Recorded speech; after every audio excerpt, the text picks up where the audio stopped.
I knew I wouldn't have used it, so. Oh, really? Well, I like fishing a lot. But that's crazy how it's. I know. I didn't the brand.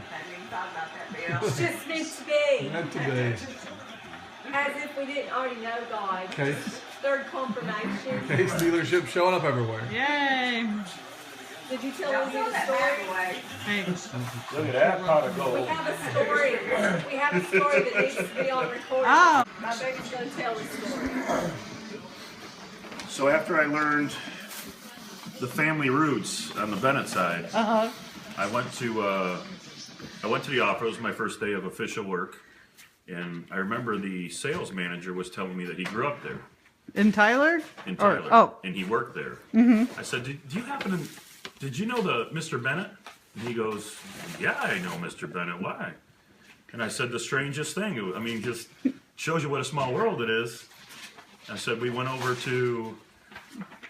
My brother-in-law invited us over to his girlfriend's family's Christmas party, and we were over there having dinner, and they were asking about the job situation. I told them, yeah, I have a opportunity to join the Case family as a salesperson.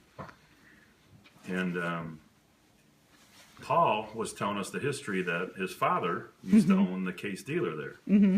And they all know Mr. Bennett, and they all had some stories to share. And the one sales manager said he is an absolutely amazing individual. He sold for him, and then he sold against him as a competitor for a different brand. And he said he could never pull any of Mr. Bennett's clients away from him. He said the guy had a heart of gold. All of his customers knew it. Everybody around him knew it. And he said one customer in particular used to give him like his rental stuff because Mr. Bennett didn't deal with rentals. So he did all the rental stuff through the guy that I know worked for. And he goes, just to tell you the heart of this man, he goes, there was one family that were going through some really hard times financially as well as medically. They were on the verge of losing their house and filing bankruptcy and all this other stuff. And he owed Mr. Bennett quite a bit of money. And he went into his office at the end of the year and he goes, Happy New Year, Merry Christmas, all that stuff. And he goes, but I also have some bad news. He goes, I know I owe you a lot of money and I can't pay it today. I know it's the last day of the year and you need to close out your books and everything else. And you've been so good to me. You haven't pressured me. You haven't asked me for it, everything else. But I know I owe it to you. And I give you my word, I'm going to pay it to you. And Mr. Bennett was just talking to him and, praying for him and talking about his family and his health and things are going to get better. He reached down into his file cabinet, the file for the company that this guy's worked for, and he pulled out the contract and he goes, that $20,000 you owe me? He tore it up in shreds. He goes, let's call it a clean slate.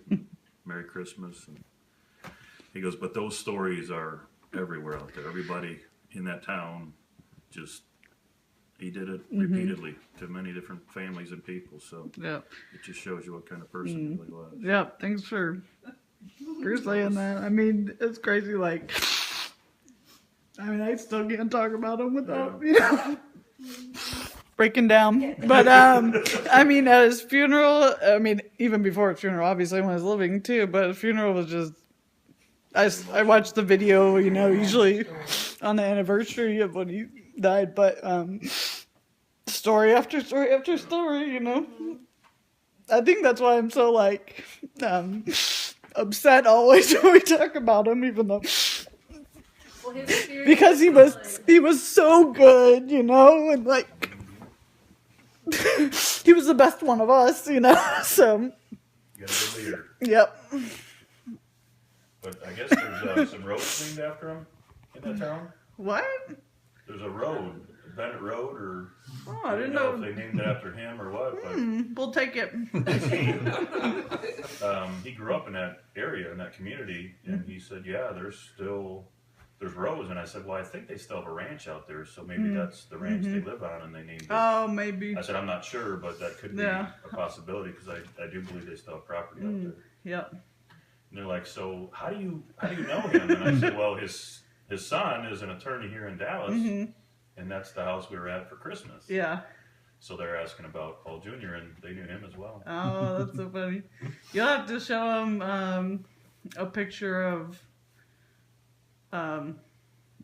little baby Paul, we call Uncle Paul Little Paul, Baby Paul, because he looks like Grandpa to Oh, me. no kidding. Yeah, especially in this video I made Yeah. this morning. There's a picture, like a still picture. He was kind of like this. I was like, whoa, he looks like Grandpa. So, that's nice. Yeah. Yep. But there was 3 guys there, 3 of the executives. They all they all knew him. Yeah, you'll have to. And a couple of them were from Lubbock. Yeah, you'll have to text me their name. I bet Grandma knows them. Yeah. She'll like to hear that. But I'll Bill send her this Pepper- video. Bill Pepper's the one that shared all the stories. His family's from that town. Okay. Her grandma was real involved with the business. Yeah, as she well. worked there. Yeah. But I could send you both. Rick Leverton and Bill Pepper were the main 2. Okay.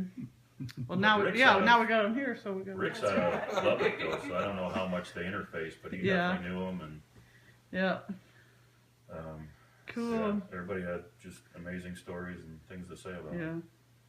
And maybe Uncle Paul went to school in Lubbock at Texas Tech, so maybe they got to see each other then too. Yeah.